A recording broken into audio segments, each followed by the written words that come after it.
사도신경으로 우리의 신앙을 고백하겠습니다. 나는 전능하신 아버지 하나님, 천지의 창조주를 믿습니다. 나는 그의 유일하신 아들, 우리 주 예수 그리스도를 믿습니다. 그는 성령으로 잉태되어 동정녀 마리아에게서 나시고 본디오 빌라도에게 고난을 받아 십자가에 못 박혀 죽으시고 장사된 지 사흘 만에 죽은 자 가운데서 다시 살아나셨으며 하늘에 오르시어 전능하신 아버지 하나님 우편에 앉아 계시다가 거기로부터 살아있는 자와 죽은 자를 심판하러 오십니다. 나는 성령을 믿으며 거룩한 공교회와 성도의 교제와 죄를 용서받는 것과 몸의 부활과 영생을 믿습니다. 아멘. 하나님께서 오늘 우리에게 주시는 말씀은 출애굽기 7장입니다. 구약성경 90쪽입니다. 출애굽기 7장을 교독하겠습니다. 여호와께서 모세에게 이르시되 볼지어다 내가 너를 바로에게 신같이 되게 하였은즉 내 형 아론은 내 대언자가 되리니 내가 내게 명령한 바를 너는 내 형 아론에게 말하고 그는 바로에게 말하여 그에게 이스라엘 자손을 그 땅에서 내보내게 할지니라.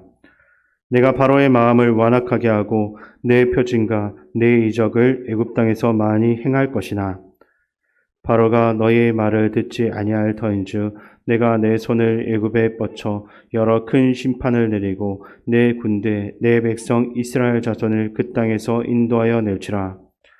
내가 내 손을 애굽 위에 펴서 이스라엘 자손을 그 땅에서 인도하여 낼 때야 애굽 사람이 나를 여호와인 줄 알리라 하시매 모세와 아론이 여호와께서 자기들에게 명령하신 대로 행하였더라. 그들이 바로에게 말할 때 모세는 80세였고 아론은 83세였더라. 여호와께서 모세와 아론에게 말씀하여 이르시되 바로가 너희에게 이르기를 너희는 이적을 보이라 하거든 너는 아론에게 말하기를 너의 지팡이를 들어서 바로 앞에 던지라 하라. 그것이 뱀이 되리라. 모세와 아론이 바로에게 가서 여호와께서 명령하신 대로 행하여 아론이 바로와 그의 신하 앞에 지팡이를 던지니 뱀이 된지라. 바로도 현인들과 마술사들을 부르매 그 애굽 요술사들도 그들의 요술로 그와 같이 행하되 각 사람이 지팡이를 던짐에 뱀이 되었으나 아론의 지팡이가 그들의 지팡이를 삼키니라. 그러나 바로의 마음이 완악하여 그들의 말을 듣지 아니하니 여호와의 말씀과 같더라. 여호와께서 모세에게 이르시되 바로의 마음이 완강하여 백성 보내기를 거절하는도다. 아침에 너는 바로에게로 가라. 보라 그가 물 있는 곳으로 나오리니 너는 나일 강가에 서서 그를 맞으며 그 뱀 되었던 지팡이를 손에 잡고 그에게 이르기를 히브리 사람의 하나님 여호와께서 나를 왕에게 보내어 이르시되 내 백성을 보내라. 그러면 그들이 강야에서 나를 섬길 것이니라 하였으나 이제까지 내가 듣지 아니하도다. 여호와가 이같이 이르노니 내가 이로 말미암아 나를 여호와인 줄 알리라. 볼지어다 내가 내 손의 지팡이로 나일강을 치면 그것이 피로 변하고 나일강의 고기가 죽고 그 물에서는 악취가 나르니 애굽 사람들이 그 강물 마시기를 싫어하리라 하라. 여호와께서 또 모세에게 이르시되 아론에게 명령하기를 내 지팡이를 잡고 내 팔을 애굽의 물들과 강들과 운하와 목과 모든 호수 위에 내밀라 하라. 그것들이 피가 되리니 애굽 온 땅과 나무 그릇과 돌그릇 안에 모두 피가 있으리라. 모세와 아론이 여호와께서 명령하신 대로 행하여 바로와 그의 신하의 목전에서 지팡이를 들어 나일강을 치니 그 물이 다 피로 변하고 나일강의 고기가 죽고 그 물에서는 악취가 나니 애굽 사람들이 나일강물을 마시지 못하며 애굽 온 땅에는 피가 있으나 애굽 요술사들도 자기들의 요술로 그와 같이 행함으로 바로의 마음이 완악하여 그들의 말을 듣지 아니하니 여호와의 말씀과 같더라. 바로가 돌이켜 궁으로 들어가고 그 일에 관심을 가지지도 아니하였고 애굽 사람들은 나일 강물을 마실 수 없으므로 나일 강가를 두루 파서 마실 물을 구하였더라. 여호와께서 나일 강을 치신 후 이래가 지나니라. 아멘. 앞에 6장에서 노역의 가증으로 인해 이스라엘 백성들의 신뢰를 상실한 모세는 자신감을 잃어버린 모습을 보여주고 있습니다. 이에 대해 하나님은 두 가지 해답을 말씀을 해 주시는데, 하나는 모세는 신처럼 아론은 그 신의 대언자처럼 만들어 주신다라는 것입니다. 본문 1절과 2절 말씀을 제가 한 번 더 읽어드리겠습니다. 여호와께서 모세에게 이르시되 볼지어다 내가 너를 바로에게 신같이 되게 하였은즉 내 형 아론은 내 대언자가 되리니 내가 내게 명령한 바를 너는 내 형 아론에게 말하고 그는 바로에게 말하여 그에게 이스라엘 자손을 그 땅에서 내보내게 할지니라. 아멘. 바로는 당시 이집트 제국 최고의 권력자로 신과 같이 숭배받는 살아있는 사람이었습니다. 그러나 하나님께서는 모세를 바로 앞에서 신과 같은 존재로 세우시고 아론을 통해 그의 말을 전달하게 하셨습니다. 이는 바로가 모세의 말을 듣고 순종하게 하기 위함이었습니다. 그러나 바로는 모세의 말을 잘 듣지 않았습니다. 하나님께서는 바로의 마음을 완악하게 하셨기 때문입니다. 바로는 모세와 아론의 말을 무시하고 이스라엘 백성들을 노예로 부리는 일을 계속하려고 했습니다. 이것은 우리에게도 중요한 교훈을 줄 수가 있습니다. 우리가 하나님의 말씀을 전할 때 상대방이 우리의 말을 듣고 순종하는 것은 하나님의 뜻에 달려 있다라는 것입니다. 우리가 아무리 노력해도 상대방의 마음이 열리지 않는다라고 한다면 하나님의 말씀을 전할 수가 없습니다. 그러므로 우리는 하나님 말씀을 믿고 순종하며 전도하려는 그 대상자의 마음을 열어주시기를 기도해야 하는 것입니다. 하나님께서는 그러한 우리의 기도를 들으시고 상대방의 마음을 열어주실 것입니다.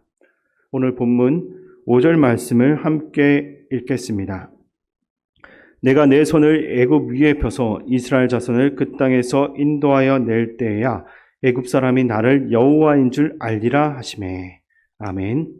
내가 애굽 위에 손을 펴서 이스라엘 자손들을 그 땅에서 나오게 할 때 이 애굽 사람들이 하나님은 이런 분이시구나 하고 알게 될 것이다 라는 것입니다.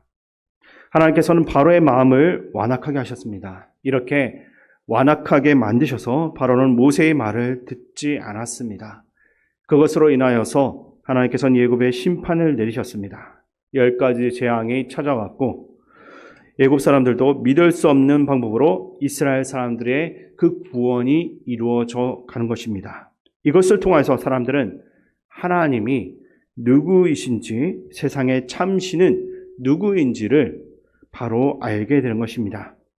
이것은 애굽 사람들뿐만 아니라 이스라엘 백성들에게도 중요한 일이었습니다. 이스라엘 사람들은 그동안 여호와 하나님을 그들의 귀로만 들어왔습니다. 조상들을 통해서 하나님이 어떤 분이신지 듣고만 있었던 것입니다.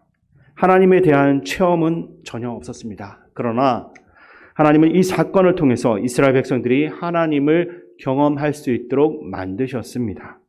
귀로만 들어왔던 하나님이 살아 역사하시는 분, 애굽의 바로 왕, 세상의 신과 같은 그 왕보다도 훨씬 더 뛰어난 분, 자기들을 구해 주실 그 분이다라는 것을 믿게 하기 위해서 하나님은 이 모든 일을 하셨다는 것입니다.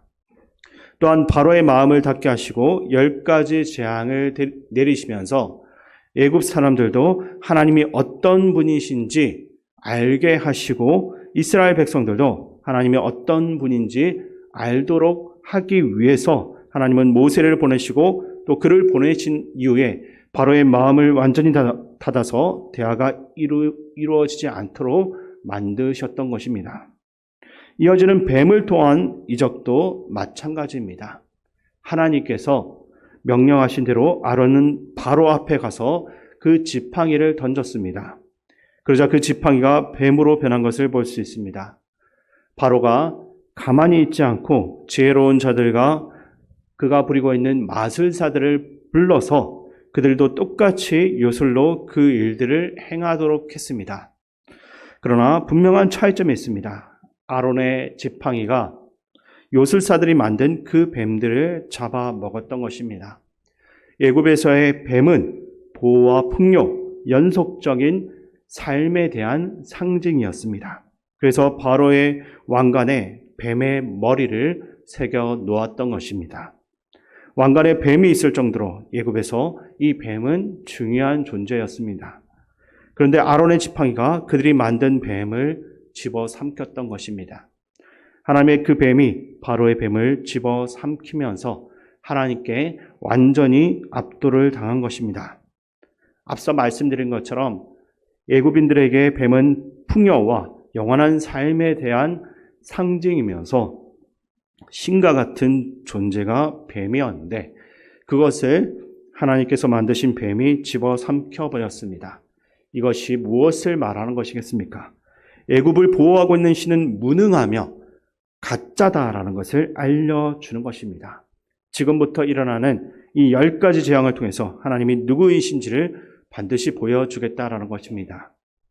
그러니까 너희는 지금 뱀이 너희를 지키는 것이고 그것이 너희의 상징이다라고 해서 바로의 머리에까지 그 뱀을 새겨놓고 있지만 결코 너희들 생각하는 대로 참신은 아니다라는 것입니다. 하나님이 진짜 신, 하나님이 세상을 다스리고 세상을 주관하시는 분이다라는 것을 똑바로 보여주겠다는 것입니다. 천지를 창조하시고 자연을 다스리시며 인간의 모든 생명을 주관하시는 분은 오직 하나님뿐이십니다. 하나님은 역사를 통해서 그것을 스스로 증명해 나가시는 것입니다. 그러므로 오늘도 나에게 주어지는 힘든 상황, 내 앞에 펼쳐져 있는 수많은 일들 앞에서 우리가 그저 낙심만 하고 앉아 있을 수 없는 이유는 그것을 통해서 하나님이 우리의 주 되심을 증명할 수가 있기 때문입니다. 오늘도 내 앞에 찾아오는 즐겁고 기쁘고 때로는 화가 나기도 하고 억울하고 슬픈 이 모든 일들을 통해서 하나님은 우리의 하나님 되심을 증명해 나가실 것입니다. 따라서 오늘 나에게 찾아오는 그 어떤 일이라 할지라도 기쁘면 기쁜 대로 또 낙심이 되면 낙심되는 그대로 이 일을 통해서 하나님이 나에게 어떤 하나님으로 찾아오시는지를 우리가 발견할 수 있어야 할 것입니다. 그리고 그 하나님을 붙잡고 기도하며 그분을 의지하며 살아가야만 할 것입니다. 그럴 때 우리는 참된 그리스도인으로서 세워질 수가 있는 것입니다. 이어서 7절에서는 모세와 아론의 나이를 공개하고 있습니다.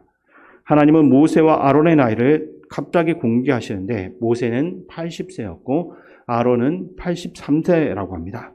아론이 모세보다 3년 먼저 태어난 것입니다. 아들이 태어날 때 어떤 일들이 일어났습니까? 출애굽기 1장에 보면 바로가 이스라엘 자손의 그 학장을 저지시키려고 하는 사건이 있었습니다.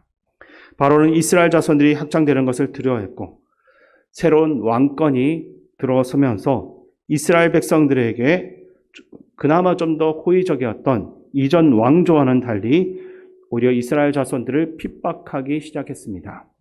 바로는 이스라엘 자손들을 강제 노역에 동원을 했고 히브리 산파들에게는 남자아이들이 태어나면 반드시 죽이라고 명령했습니다. 그러나 히브리 산파들은 하나님을 두려워하여 그 아이들을 죽이지 않았던 것입니다. 이러한 상황 가운데서 모세와 아론이 태어났습니다. 모세는 어머니의 믿음과 신앙적인 모험을 통해서 살아남았고 바로의 집에서 지도자 수업까지 받는 은혜를 누리게 되었습니다. 아론도 비슷한 시기에 태어났지만 살아남았습니다. 히브리 산파들이 하나님을 경외함으로써 남자 아이들을 죽이지 않았을 때 태어난 것이 아닌가 하고 추측을 해볼 수 있습니다. 모세보다 3년 정도 먼저 태어났기 때문에 아마도 그렇게 해서 아론이 살아남았지 않았을까 하고 생각해 볼 수 있습니다. 어쨌든 이것은 입에 담을 수가 없는 끔찍한 사건이었습니다. 남자아이들이 태어나면 다 죽여버리는 그 비극 가운데서도 모세와 아론이 살아남았습니다. 그 큰 사건 현장 가운데서도 살아남았을 경우에 보통 사람들은 그저 운이 좋았다라고 평가하지만 그것이 아닙니다. 여러 가지 사건과 사고 가운데서도 우리에게 호흡이 남아있는 것은 사명이 있기 때문입니다. 하나님께서는 우리를 이 땅에 보내신 목적이 남아있는 한 우리의 인생은 끝나지 않습니다. 우리가 아무리 큰 사건을 만나고 아무리 큰 사고의 현장에 있다 할지라도 우리에게 이 땅을 위한 사명이 남아있다면 우리의 호흡은 끊어지지 않는 것입니다. 모세와 아론도 마찬가지입니다. 그러한 극한 환경 가운데서도 살아남았던 것은 이들에게 해야만 할 그 사명이 있었기 때문입니다. 민족을 구출해야 하는 사명자로 보냄을 받았기 때문에 그런 가운데서도 살아남아서 바로 앞에 서게 된 것입니다. 오늘도 우리가 호흡을 하고 눈을 뜨고 이 새벽에 주님 앞에 나와 있는 이유는 우리에게 사명이 남아있기 때문입니다. 하나님은 우리에게 사명을 주셨고 우리가 할 일이 있기 때문에 지금도 이 생명을 유지시켜 주시고 호흡을 할 수 있도록 하셨다는 것입니다. 하나님께서 나에게 주신 사명이 무엇인지를 이 새벽에 다시 한번 더 발견하시고 주어진 현장 가운데서 사명자로 살아갈 수 있는 우리 모두가 되길 바랍니다. 어떠한 환경에 있다 할지라도 나에게 하나님께서 주신 사명이 있음을 기억하고 주를 위해 내가 이 땅에서 해야 할 일이 있음을 기억하고 어떠한 현장에 있든지 간에 하나님의 사명자로 살아가는 복된 삶이 될 수 있기를 주님의 이름으로 축원드립니다. 아버지 하나님, 주님의 말씀 앞에 늘 서려고 하지만 때론 우리 안의 죄로 인해서 그 말씀을 외면하기도 하고 나의 욕심으로 인해서 말씀을 모른 척하기도 합니다. 우리에게 주님의 말씀을 주시어서 우리가 죄 가운데 있을 때에는 경고의 말씀을 통해 우리를 돌이켜 주시고 순종 가운데 있을 때에는 능력의 말씀으로 우리와 함께하여 주시옵소서. 늘 겸손하게 주님 말씀 앞에 서서 주의 역사하심을 신뢰하며 살아가는 믿음의 자녀가 되게 하시옵고 하나님의 사명자로서 이 땅을 살아갈 수 있도록 우리를 붙들어 주시옵소서. 늘 우리와 함께 하시는 예수님의 이름으로 기도드립니다. 아멘. 주기도문으로 예배를 마치겠습니다. 하늘에 계신 우리 아버지, 아버지의 이름을 거룩하게 하시며 아버지의 나라가 오게 하시며 아버지의 뜻이 하늘에서와 같이 땅에서도 이루어지게 하소서. 오늘 우리에게 일용할 양식을 주시고 우리가 우리에게 잘못한 사람을 용서하여 준 것 같이 우리 죄를 용서하여 주시고 우리를 시험에 빠지지 않게 하시고 악에서 구하소서. 나라와 권능과 영광이 영원히 아버지의 것입니다. 아멘.